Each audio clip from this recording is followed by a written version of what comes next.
All right, joining us now is commentator and political consultant Thomas Corbett Dillon. Thomas is best known as Prime Minister Boris Johnson's digital director. He has advised a variety of politicians across the globe, from the UK and the US to Australia, Canada, and even Serbia. His team has been publicly referred to as the DigiKids by Boris Johnson. He's now living in Washington, D.C. Thomas, welcome to the show. Thank you so much for being here. Happy to be here. Thanks for having me. Yeah, I'm excited to talk to you, being formerly Boris Johnson's digital director. What was that like anyway, working for Boris Johnson? He seems like he's quite the character. It was fun at the time.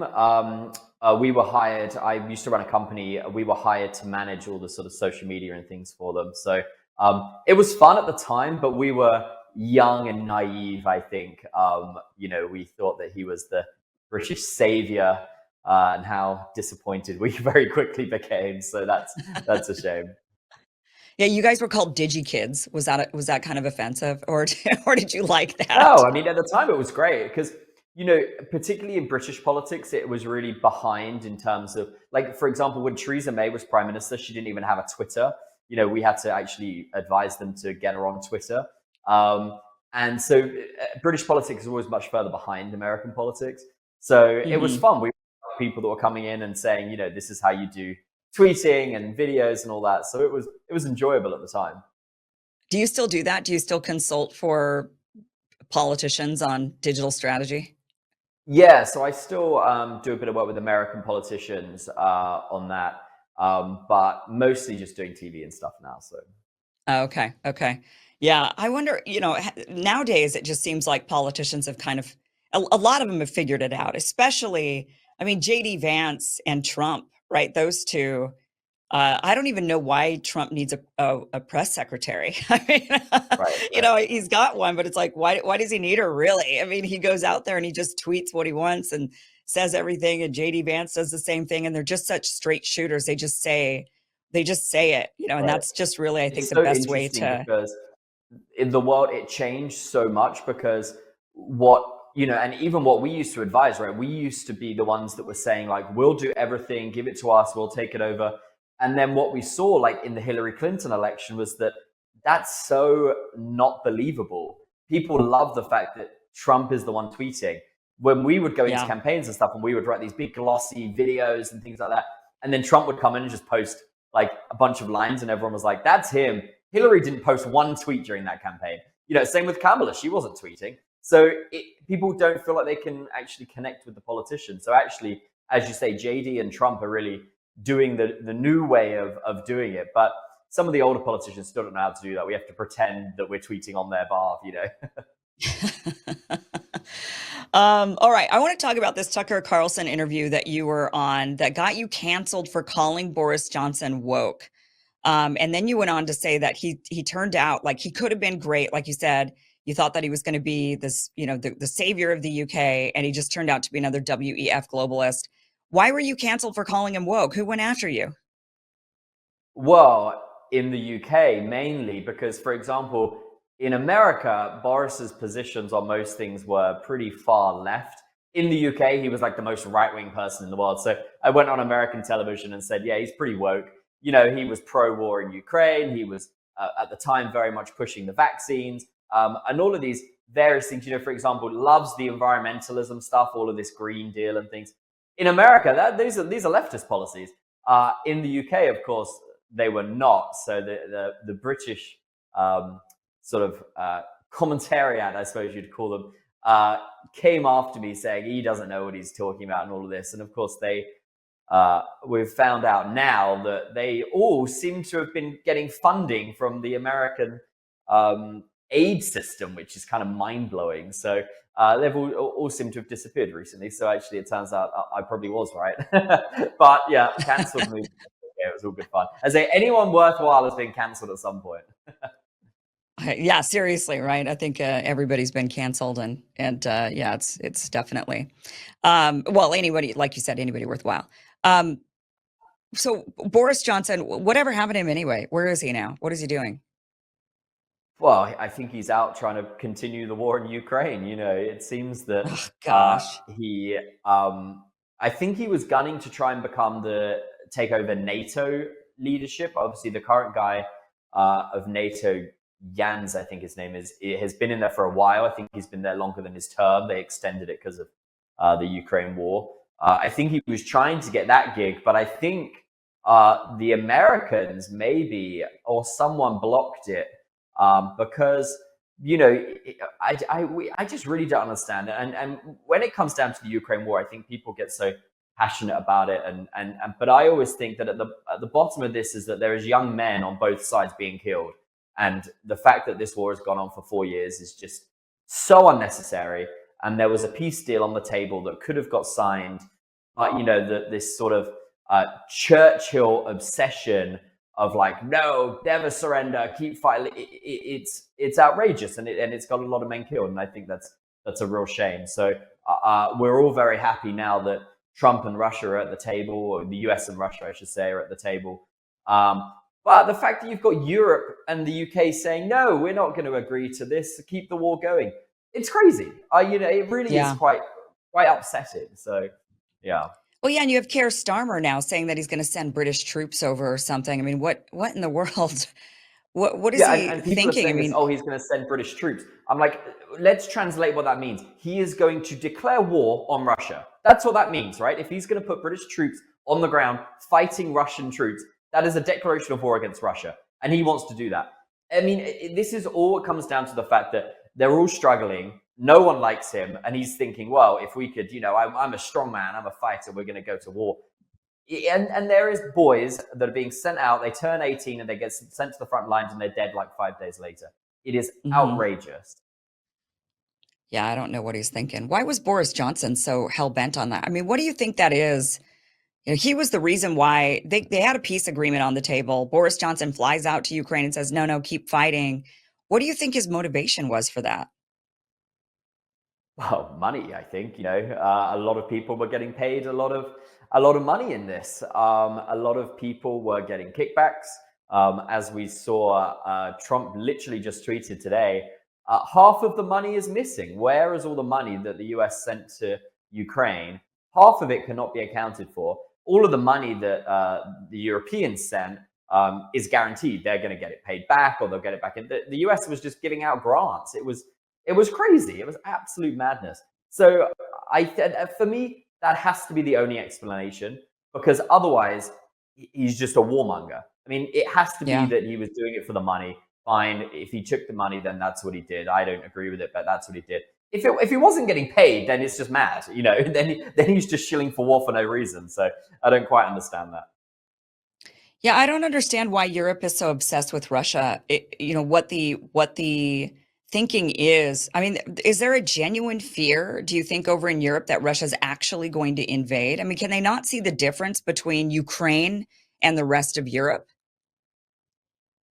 I don't understand it either, because for a long time, only up until sort of the beginning of the Ukraine war, Russia wasn't really seen as the enemy anymore. I mean, the Cold War was over. It was over a long time ago. You know, Russia westernized. They were pretty closely aligned with Europe. You know, they were fueling most of the gas into Europe. And then all of a sudden, this sort of massive shift happened where it was like, oh, Russia are the enemy again. And I think a lot of older people awoke something in their mind, like, yeah, I remember that. We hate the Russians. And all these young people are sitting around like being like, wait, why do we hate the Russians? I'm not quite sure I'm following this. You know, I think there's many other countries in the world that we could justify as being enemies, many more countries that don't agree with a lot of the things that we believe in, but they're our best friends. So, you know, it doesn't really make sense. Right.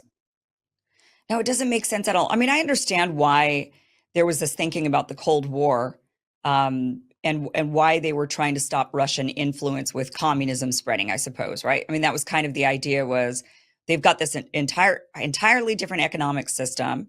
The economic system doesn't allow us to go in there and pillage and plunder. I mean, ultimately, that's the only reason why you'd be against it, right? Because otherwise, what does it matter to me how you run your finances? Like, I got to be honest with you, Thomas, I have no idea how you run how you budget. You run your budget for your own self. And what does it matter to me what you do with yourself and your family and your life, right?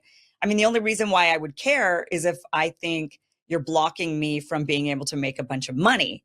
And so I understand why the capitalist side was saying, no, we got to stop the spread of communism, because if it spreads all around the world, then we've got a problem, right? Then we can't Right. go and make money and have this kind of trade with all of these different countries. And so they were going to the Cold War with that, but Russia's not a communist country anymore. So now it's okay, you won, right? Like there's really very few places, Right. China and Vietnam, very, very few places where there's actual communism. And even then, it's question. Vietnam's communism is questionable. China's communism is questionable, right? So even Right. then, it's not that strong. I mean, so the capitalists won. Okay, so what in the world? Why are we still fighting with Russia? Like, what's our big beef with them? What are we trying to stop? And they just Right. act like, oh, the spread of Russian influence or something. I mean, I don't know. I don't know the hysteria. Do you think that the average person in Europe has that sort of hysteria towards Russia, or is it just the elite class? No, unfortunately, they do because, I cannot overstate how powerful having freedom of speech is. And Europe does not have freedom of speech. And you will very rarely hear on British media, on German media, on French, anything, a dissenting voice, ever. The furthest you'll Mhm. get is someone that will maybe say something that sort of touches the line of being right wing, and everyone's like, oh, we hate him. It's insane. You never hear a dissenting voice. So the British people, for example, turn on the television every night. They watch the news and it's, oh, Russia is scary and evil and the worst. And they're all like, yeah, okay. Whereas here, I open up Twitter and I'm like, well, actually, let's question that. Let's question this, So having freedom of speech is really powerful. And since moving to the US, I've noticed how important it really is. Even when I was over in the UK, I certainly wasn't exposed to some of the more extreme ideas. But it's interesting to view all sides. Nothing should be blocked from us. But that is what happens in Europe, and in particularly England. If you post something that they don't agree with, you're going to jail. It's insane. Yeah. Yeah, why is it like that? That there's that 60 Minutes interview that just came out this week with the Germans and Germany. I mean, you'd think that they would have learned their lesson, or I don't know, or maybe they learned, okay, you just can't be against Jews, right? Like that's like the big takeaway, but you could still do all the same tactics on everybody else and it's like they didn't get over the core crux of why the Holocaust happened, right? It was, oh, we just can't, we're just going to redirect it now towards all this other stuff. And they're still like Nazis. I mean, that's what Right. the Well, takeaway from that's the if 60 you if Minutes you look interview. back through history, the German people have a sort of history of taking everything to the extreme. Yeah. They ended up becoming the sort of Holy Roman Empire. They recreated Rome the second time, and then they obviously did all the Nazis and took everything to the extreme. And now they're taking this liberalism to the extreme. I don't like what you've said, so now I'm going to literally smash your door in and drag you to Yeah. jail. So yeah, they're very good at taking things to the extremes over there. And the fact that it took an American politician to be the one to stand up in Europe and say this and say that actually not having freedom of speech in Europe is damaging is crazy. There isn't a single European politician that has stood up, particularly from the British side, no one, not even on the so-called Conservative Party, to stand up and say that this is wrong. Even Mhm. the sort of hardcore conservatives are like, well, I don't. I'm like, it's freedom of speech. It has to be free. It has to be all speech. That's how freedom of speech Yeah. works. And they're like, well, we don't know about this, but it's a slippery slope, right?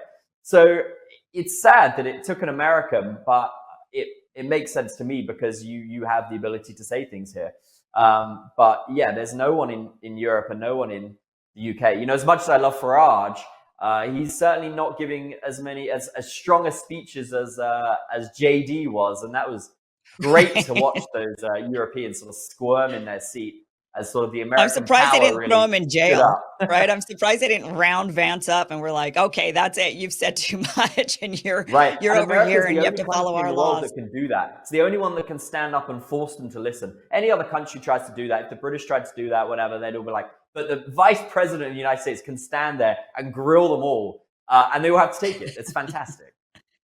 That was such a great speech from JD Vance. It was really I mean, just that first half of it where he just went and reamed them over freedom of speech and just saying, what are you Mm. guys doing? I mean, you're throwing people in jail for social media posts, you're knocking down their doors, you're, for their opinions. And, how can you call yourself a democracy if you're going to completely ignore the will of the people? That's actually the Right. opposite of democracy. And he stands there Yeah. and just reams them for that entire time. I mean, the shock, the shock that they But must have had in that room.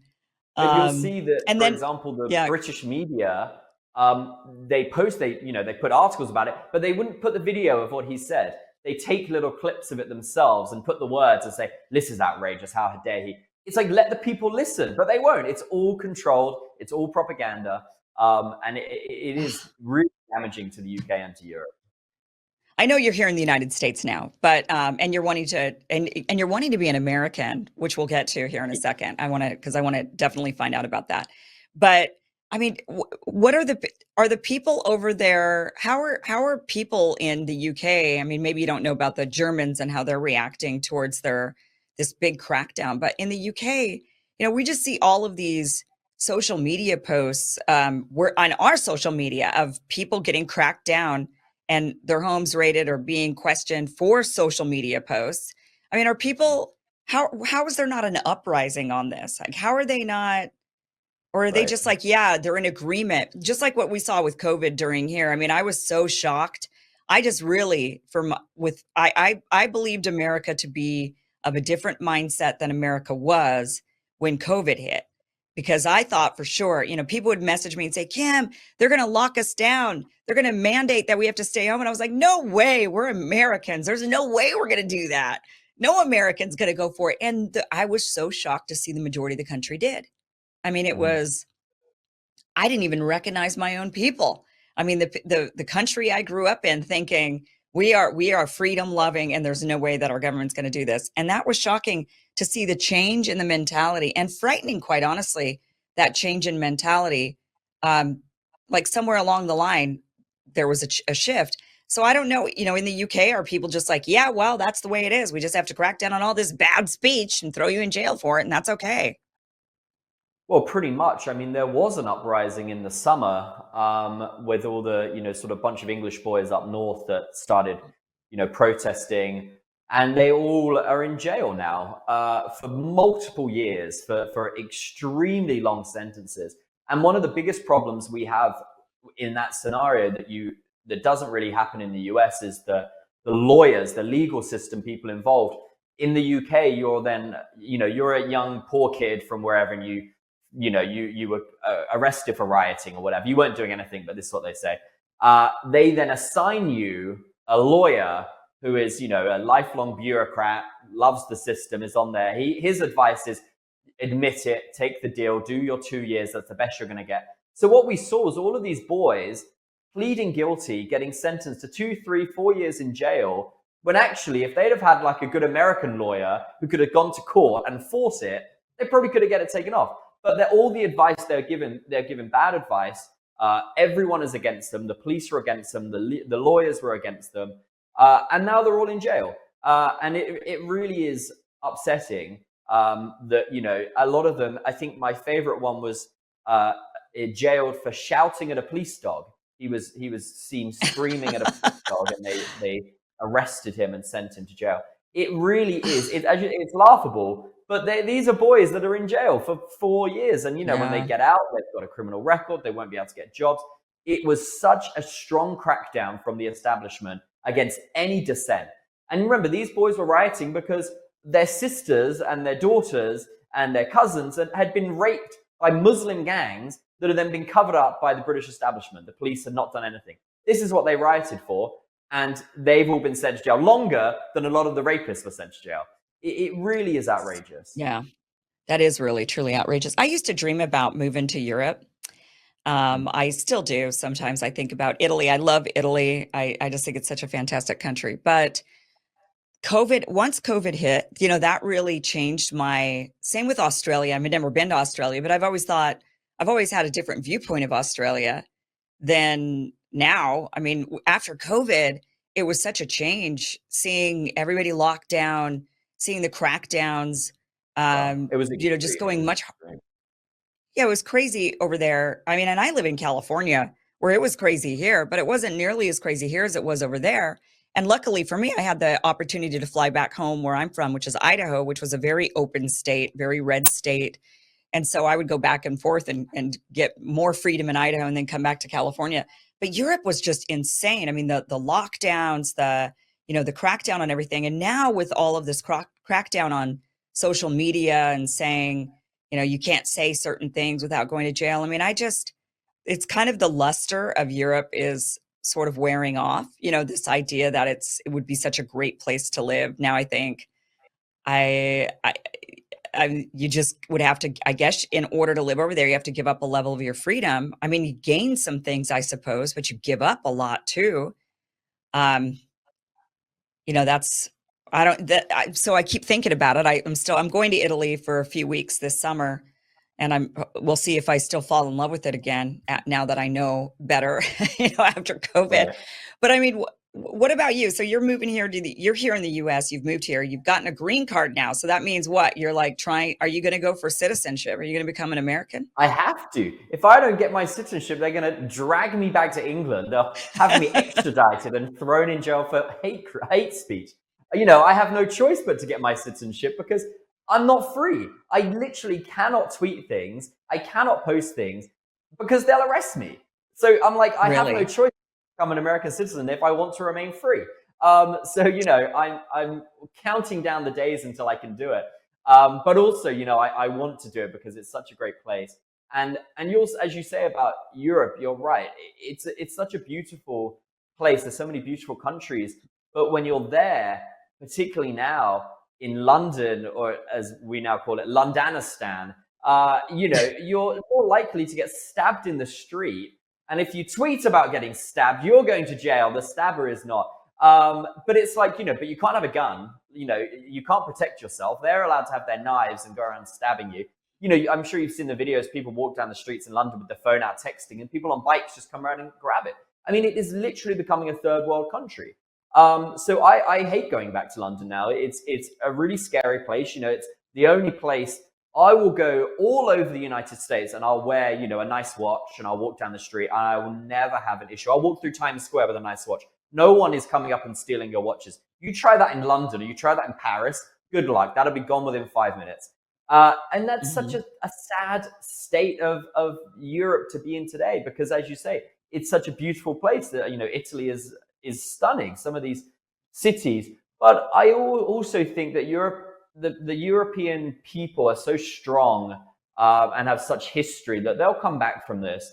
It's almost an easy fix. If you stop giving free things to these people, they will go elsewhere because they're not connected to the land, they're not connected to those cities. If we stopped giving free housing to every migrant that arrived on the shores of England, they'd very quickly stay in France or go to Germany or go elsewhere. The fact that we give them free housing is absolutely mind-blowing. And the fact that this is what's really upset a lot of the Europeans is that Trump has come in and basically solved the border crisis in overnight.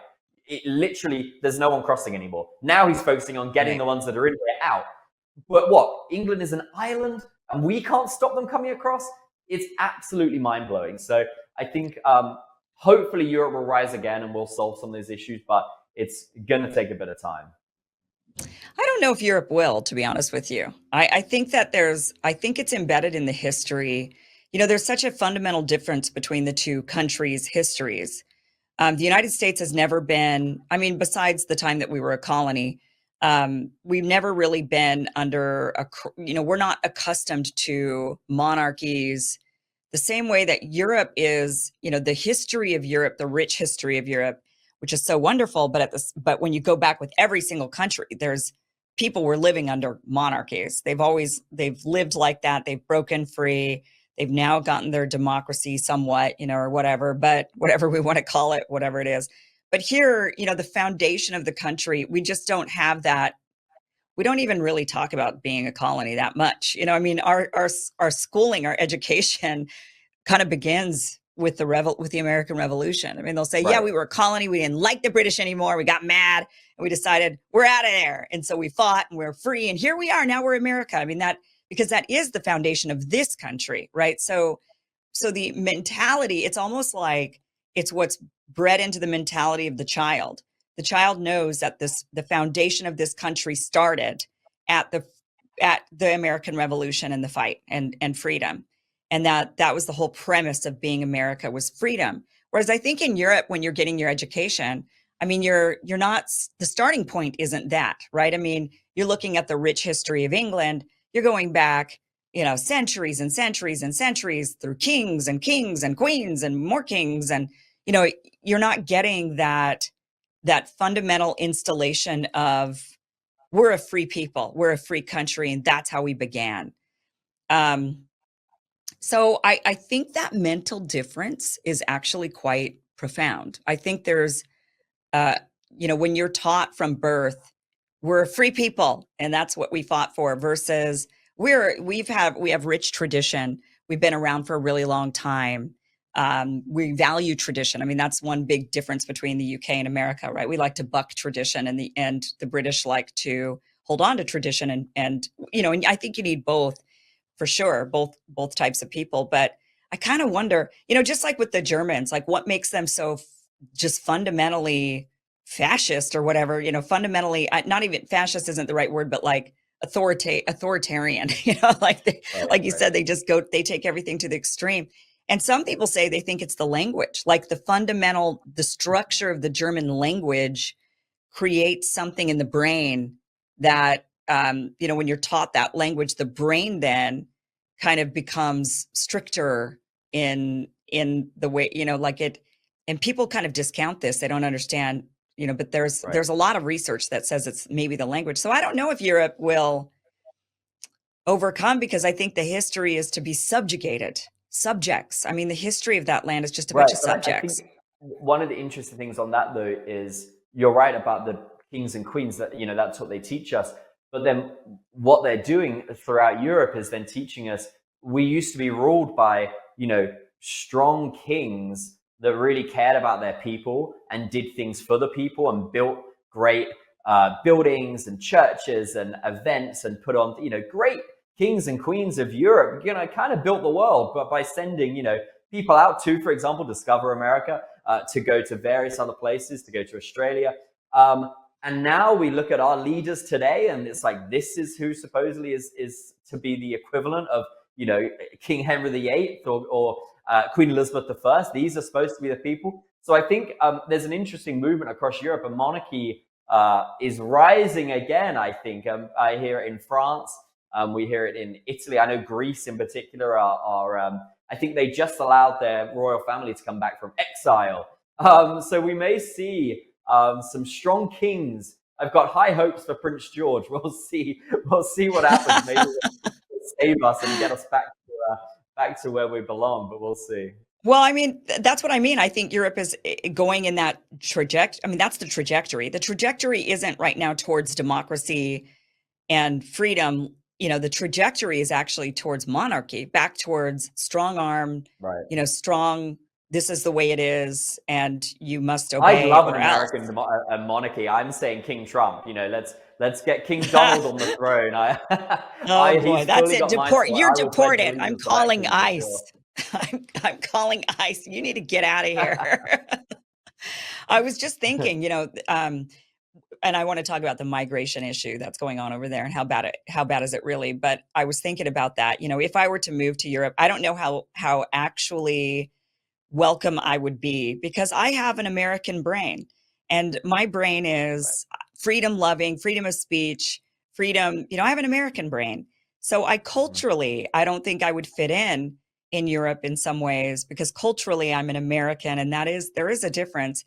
And so, like even though I'm not coming from, I'm not Muslim, I don't come from one of these other countries that we're hearing a lot about, but I still would have a very different mindset that wouldn't be conducive to it seems like the mainstream or the way that people are trying to go. And maybe, so that fair, it's same for you, buddy. Like, don't you come here and try to push a king on us. Only King Donald, he's my support. But you're right about the American brain. And, I noticed that when I came here, I felt such a, the word is freedom, but it's also like freedom of the brain. I was like, wow, I can actually say and like look into things and start digging and question things that I'd never been able to question before. And you know, now I go back and I talk to friends in England, and sometimes I see them, they're like shocked. They're like, you can't say that. I'm like, yes, I can. I have freedom of speech.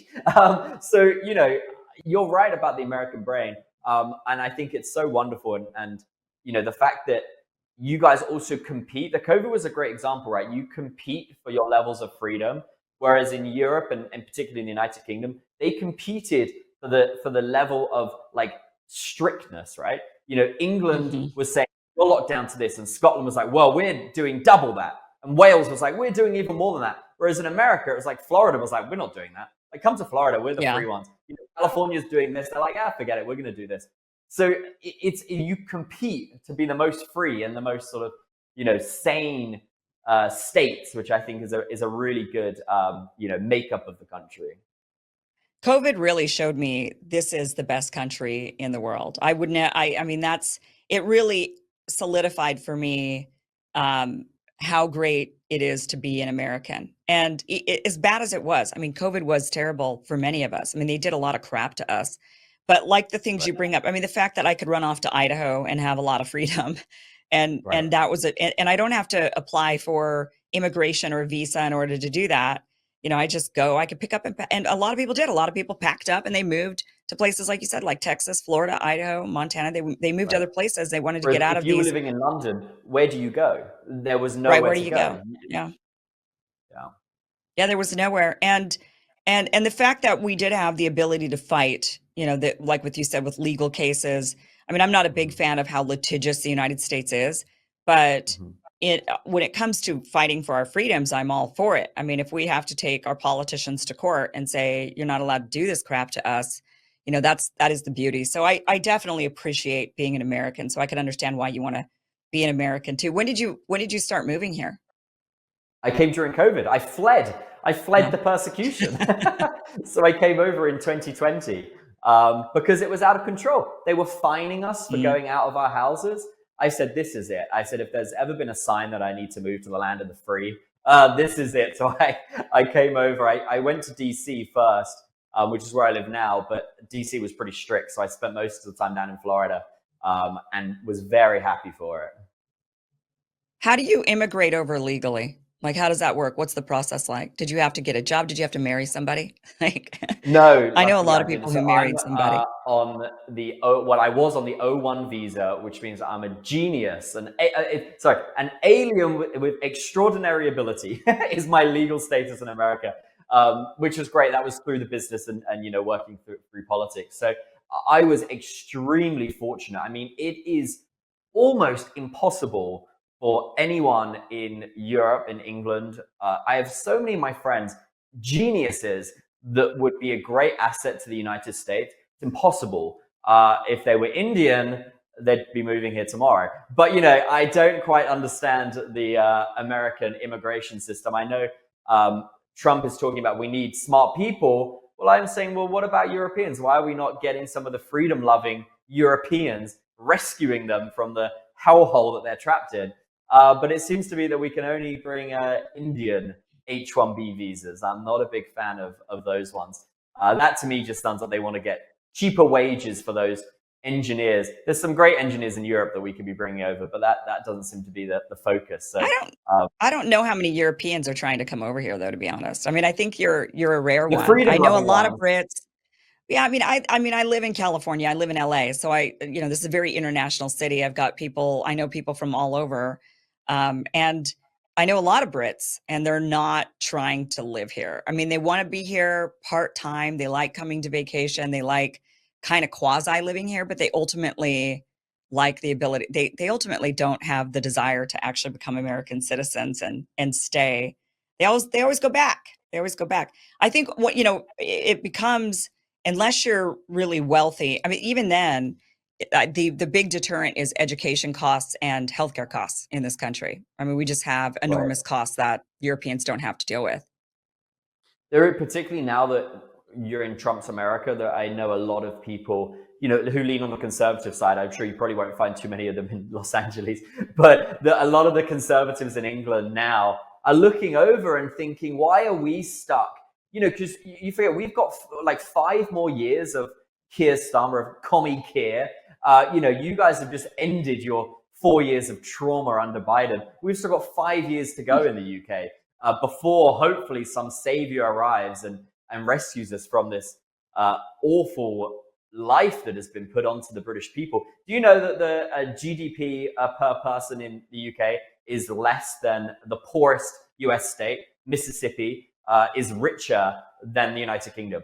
You cannot understand how bad the way of life over in England has become for the people. And I think that people are looking onto the US and thinking, well, if they can fix their problems, why can't we? Why we have terrible leaders that are pushing all this stuff on us? So I think you'll see hopefully a change and more people trying to come over. But as I say, it's really hard. It's extremely hard.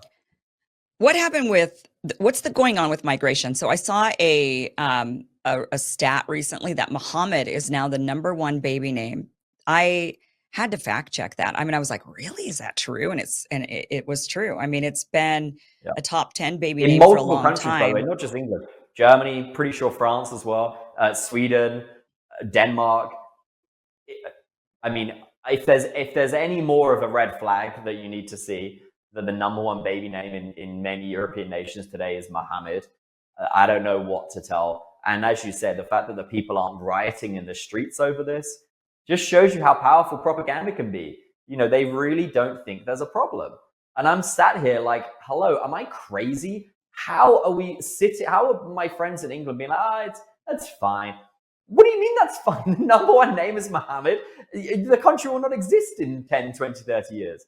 It's crazy. Well, it'll exist. It'll just be a bit different. I mean, Spain, they had definitely a big history of, they've had a history of Muslim. They've gone back and forth over their history, and Spain is still. I mean, it's definitely different. They do have better food in Spain than the UK. I mean, you do have that. So maybe all these people coming in will bring better food to you guys, but. I mean, it certainly is alarming for the history of the UK, and to have that shift. Do you actually notice it? I mean, I've never been over there. I've never been to the UK actually. Do you notice it on the streets? Like I've done, but you know what I have been doing, because people were talking about, oh, when you walk through the streets of London, it's like Muslims everywhere and everybody's just wearing a hijab, and you never see, it's just totally changed. But then I go to YouTube and I do those. Like I follow people that just walk through places because I just am interested in walking, just the walking tours. And I don't see what they're seeing. I don't see the claims. I'm not seeing them. People are doing these walking videos every day on YouTube. So you can go and find the latest one that was just put up yesterday of somebody walking through the middle of London. And I'm not seeing that. I mean, is it really that bad? Is it really that stark? Well, yeah, because you've got to get outside of the walking tours, if you want to see it, are not the interesting walking tours. The ones that walk through central London, you get a lot of tourists, you get a lot of people from, the north coming. If you go just, London's worked out in zones. If you go into like zone 2 or zone 3, all the way out to zone 8, I believe it gets to now. You struggle to find a white person. And the number one thing that gets it for me when I go back is the trash, the litter, that they just throw in the streets. And the British people have a proud history of, being polite. And, Americans love to joke. We love to stand in lines. We love to, have a queue. You see these videos now of bus stops, and it's like a free-for-all. People are fighting to get onto the bus. The British people are losing some of the great things that made us British, because millions and millions of foreigners are moving to our country, and they are not becoming British. They will never become British. They're just, living how they used to live in whatever hellhole they came from, throwing their trash on the streets. It is becoming. You would struggle, I think, if you put on a walking video of India and a walking video of some places in England. You wouldn't be able to tell which is which. It's really becoming quite a problem. And as you say, you're watching these videos. London has a problem. But if you look in, for example, Birmingham, which is overwhelmingly Muslim now, Muslim mayor, Muslim council, and that's one of the big problems as well. People don't really talk about when they get into power. They then bring all the other people in. You get one Muslim mayor, and all of a sudden, then the entire council is Muslim. All the representatives are Muslim. And then there's no way in for the white people. They have no other option than to move to somewhere else. And then, of course, they get followed, and you know, another Muslim mayor comes. I think we've got like 7 of the biggest cities in England are now Muslim mayors. Of course, London has a Muslim mayor, proudly flying the Pakistani flag over the Westminster Abbey, you know, the number one church of the Church of England. It's really sad to watch. You know, I feel like I sit over here and I watch my nation being invaded, and there's nothing we can do about it, you know. What is causing it? I mean, I thought that Brexit fixed this. I thought that fixed it to a degree, which we did were what? punished for daring to vote Brexit. The people were, how dare they vote for their own sovereignty? So all of a sudden, what happened is we suddenly got flooded with migrants from all over the world. And you have to remember, this was under a conservative government. This was a right-wing government. Why is that? That facilitated this. Why did I mean, Brexit, the whole point of it, which I understand, I mean, I think the point of it, from my perspective, was it made sense to me for the UK to say, we can't be a part of this open borders anymore, because the world speaks English. So if you're going to be migrating into France or German, which is a very difficult language to learn, or if you're coming into any of these other countries and you already know, or even if you're born in one of those countries, and you are German or you are Italian or French, right? What's the other language you know? You know English, right? Everybody knows English. And so it makes sense that if you're going to go and live somewhere else, you're going to go and choose the UK. It's because they speak English. And so we're going to go to the place where we have that language. And the UK is an island and everybody's speaking English. So everybody's flooding to this island. So to me, it made sense just from that perspective of, well, of course, I mean, everybody's attracted to that one place. And you can't accommodate that, and you're an island. I mean, that's not tenable. So that made sense to me. But how did it continue on then? I mean, who said, okay, yeah, let's just keep opening the borders? The funniest thing about Brexit now is that one of the main reasons why people voted for Brexit was that there was like too many Romanians, too many Polish were coming in. That was the line. It was like the Polish people are coming in and stealing our jobs. You know, they were becoming plumbers. They were doing it for much cheaper. They were undercutting the British. I think you ask a Brexit voter now, they would plead for some Polish and Romanians to come. We'd much rather have them. But you know, what happened was, yes, we left and we no longer had free movement from Europe. So for some reason, they seem to open the borders to the rest of the world. All of a sudden, immigration from India, from Pakistan, and then illegal immigration coming up from Northern Africa, which is the craziest part as well about, you know, if you know, I try to be, you know, understanding of some of the people that are illegally immigrating into the US. You know, fine, they're coming from Mexico, and it's hell, and they're having terrible lives and things. Fine, but when you are in France, you've come from Northern Africa, right? You've gone up through Spain, you've gone through France. Maybe you came up through Italy. Maybe you went into Germany. These are all safe countries. Why then are you putting your kids into a dinghy to cross the channel to come to England? It is only because we have the most generous benefit system. We're going to give you a free house. We're going to give you money. That is what these people are coming from. They're economic migrants. And we help them when their boat gets into trouble. The Royal Navy that, you know, for hundreds of years has defended those waters is now welcoming our invaders in and giving them blankets and things. You know, I often think if Trump was given, you know, if he took over England and said, right, I'm in charge, what would he do on day one? He'd say, turn the damn boats back. How hard is that? We've got Navy, the Royal Navy, one of the world's greatest navies, in the channel, and they're letting the boats through. Stop the boats. How hard is it to stop the boats? But the government won't do it. I don't know why they won't do it. Yeah, I mean, especially with economic migration, that seems like that's not that, it shouldn't be that controversial to stop, right? I mean, I understand asylum, fleeing war, but it would have to be legitimate. Like there would have to be a known war going on, and yeah, we're taking you in, and because we take the women probably started the war. Men shouldn't be fleeing war. Men, if your country falls into civil war, you should fight for your country. Why are you fleeing? That's not what men are supposed to do. We can take the women and children as asylum. Men, I have no respect for that. I think they should go back and fight for their country. But yeah. Yeah, but yeah, the economic migration is kind of especially if people in Europe are not economically sound, how can you take on others who, it would Right. be better to And it's the do, same in I think Ireland. what the We Chinese haven't do. touched on Ireland. I think Ireland is an even sadder situation than the UK because the UK is such a massive country, like 60 something million people. I think Ireland's Yeah. like 6 million, 7 million at most. So the percentage of people, they've taken in just as many migrants as the UK, but the shift in that population has changed so drastically in Ireland because it's such a smaller population. They take in 1 million people. If England takes in 5 million people, it makes a difference, but not a huge difference. We've got 60 million others. Ireland takes in 5, they've doubled the population of their country. So Ireland, Yeah. again, and it's such a proud nation that, fought the English for so many years, has now just given up. I'm like, where's the IRA? Why are they not defending their nation? They were bombing England for years. And now they're saying, oh, yeah, welcome in all these foreigners. I don't understand what's going on in Ireland. It's because most Irish don't live in Ireland anymore. I mean, my family's Right, we've right. got Irish, and yeah, like there's like 70 million Irish living all around the world, and 5 million Irish living in Ireland. I think They that should we need to offer. do some sort of a rally or a fundraiser to save Ireland. The American Irish need to step up and save their homeland because it really is going to be lost. It's such a tiny Yeah. nation and it's crumbling. They're building like these, I don't know if you've seen this, these massive camps, they're fixed housing for the migrants, like huge things. And the Irish people go out and protest and then, of course, get arrested. So it's crazy.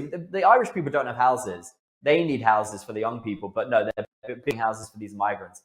Doesn't make any sense. Yeah.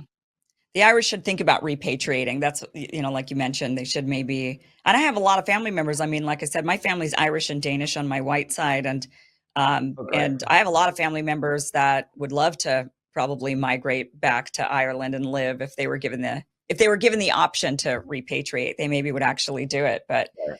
um, yeah, interesting. Yeah, it's such a fascinating time that we're in right now. It's going to be really fascinating to see how Europe responds. The fast track that Trump is on right now. It's like I can't even keep up with everything every day with what's going on. It's It's so so. good.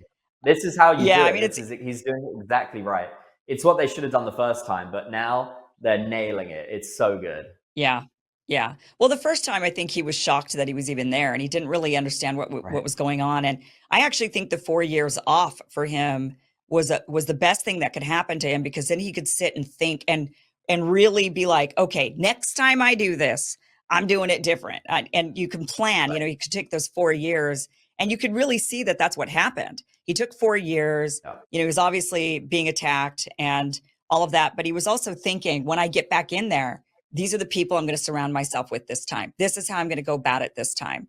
And he's doing it. And it is, I don't agree with everything, but I definitely agree with a lot of it. And it's been definitely fascinating to see and exciting to see too, all of the change. And we'll see Right. how it pans out. Um, so fascinating. So congratulations for coming here and seeking your freedom and being So an good. American, trying to going for it. How long does it take before you could apply for citizenship? Do you have to wait like 7 years or something? No, luckily I can do a faster one. So I think I've got like 3 years left. But Okay. every time I fly back, I step off that plane and I'm ready for them to come and get me. I'm like, what have I tweeted? Like, I tweet a lot about the commie Keir, as I like to call him, our prime minister. I'm sure he'd like to see me thrown in jail. But I have freedom of speech, so they can't. Green card holders are extended the protections of the Constitution. So I'm protected of Yeah. freedom of speech. As long as I post it for America, I'm fine. I can't post anything when I'm over there. Yeah. Oh, interesting. Interesting. So if you get so you have freedom of speech only because you're carrying a green card. If you become an American, you still have it. So are they only because I've had some friends that have been some other independent journalists who've gone over there and they're British citizens and they get detained when they Mhm. land because of saying things against, whatever it is that they're talking about that the UK doesn't like. So is it Right. because And then I feared and I thought, oh, what if I go to England? Am I going to get arrested or something for saying the same No, things? you would But I'm never. not If a you're a British. citizen, Okay. perfectly fine. You can do it. Your protection is global, basically. You can sort of, you can say anything you want anywhere, really. You can go to England and, say that. They might try and come after you, but then, so it's an interesting one. The extradition laws, it has to be a crime in both countries. So if the UK tried to extradite you for hate speech, the US would say, well, it's not a crime, so we can't extradite you. So you're pretty safe. I'm not safe until I get that citizenship, so I have to be a little bit careful when I go back over, but we'll see. We'll see how long I can last. Jeez. Yeah, well, just for that, you should tell the US that you're seeking asylum, right? Right. Like, I'm here, I'm an asylum Political seeker. persecution. Yeah. Thomas, thank you so much for joining us. Thanks for your insight on things. It's been a fun conversation. Really appreciate it. Where can people find you? I'm on Twitter. Oh, X. I have to say X now. I'm just on X, basically. Thomas Corbett Dillon. You can find me on there. So I do have that link down below. So, Thomas, thank you again. thanks.